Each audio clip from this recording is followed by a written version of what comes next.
एक गांव में सारे लोग बहुत सुखी थे और अपना जीवन बिता रहे थे। उसी गांव में रंजन भी अपने परिवार के साथ रहता था। रंजन के परिवार में उसकी पत्नी और एक बेटा था। वो लोग भी अपना जीवन बहुत ही सुखी से गुजार रहे थे। गांव छोटा होने के कारण सारे लोग एक दूसरे को पहचानते और सब एक दूसरे के साथ दुख दर्द और खुशी में हाथ बटाते थे। रंजन जंगल से लकड़ियां काट कर लाता और बेचता और उसी से उसका परिवार भी चलता था। गांव में रंजन अपने दोस्तों के साथ बहुत ही प्रेम से रहता था।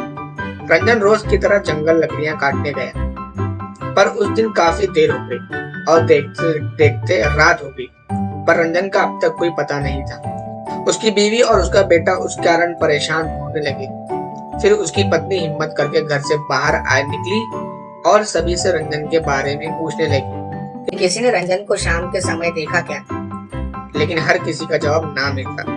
देखते ही देखते बात सारे गांव में फैल गई और सारा गांव जमा हो गया। सबने मिलकर फैसला किया कि रंजन को ढूंढने के लिए जंगल की ओर चला जाए। सारे लोग रंजन की तलाश में जंगल की ओर बढ़े।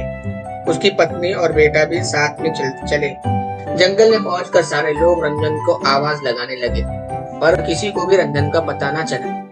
तभी अचानक वहां पर रंजन की कुल्हाड़ी मिली। सारे लोग डर गए और रंजन की पत्नी रोने लगी।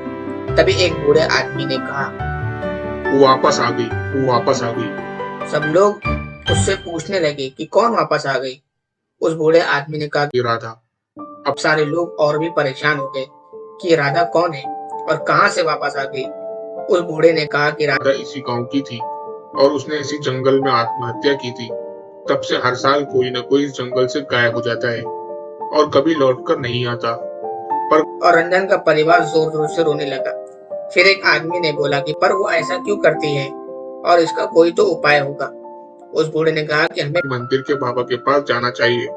सारे लोग बाबा के पास पहुंचे और पूरी बात बताई।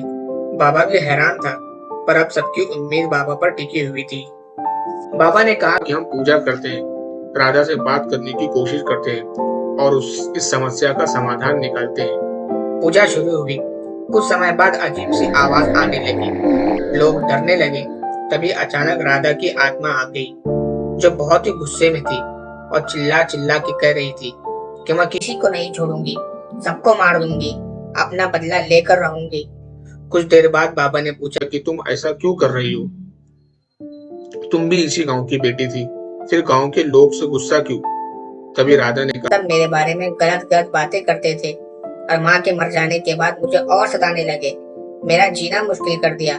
मैं घर से बाहर भी न निकल पाती थी, इसलिए मैंने जंगल में जाकर आत्महत्या कर ली और अब सबसे बदला लूंगी। सारे लोग कुछ तो देर के लिए शांत हो गए, मानो उन्हें अपनी गलती का एहसास हो गया था। फिर बाबा ने कहा, अगर तुम लोगों की जान लोगी तो इनकी बातें सही साबित होगी कि तुम गलत काम करती थी। तुम अपने आप को गलत साबित कर रही हो। तो मैं क्या करूं? कि मैं पूरे गांव की तरफ से तुमसे क्षमा मांगता हूँ और तुम्हारी मुक्ति के लिए पूजा करूंगा। ये सुनकर पूरा गांव राधा से माफी मांगने लगा। आखिर राधा थी तो उसी गांव की बेटी। उसने बाबा की बात मान ली और सबको क्षमा कर दिया और रंजन को भी छोड़ दिया।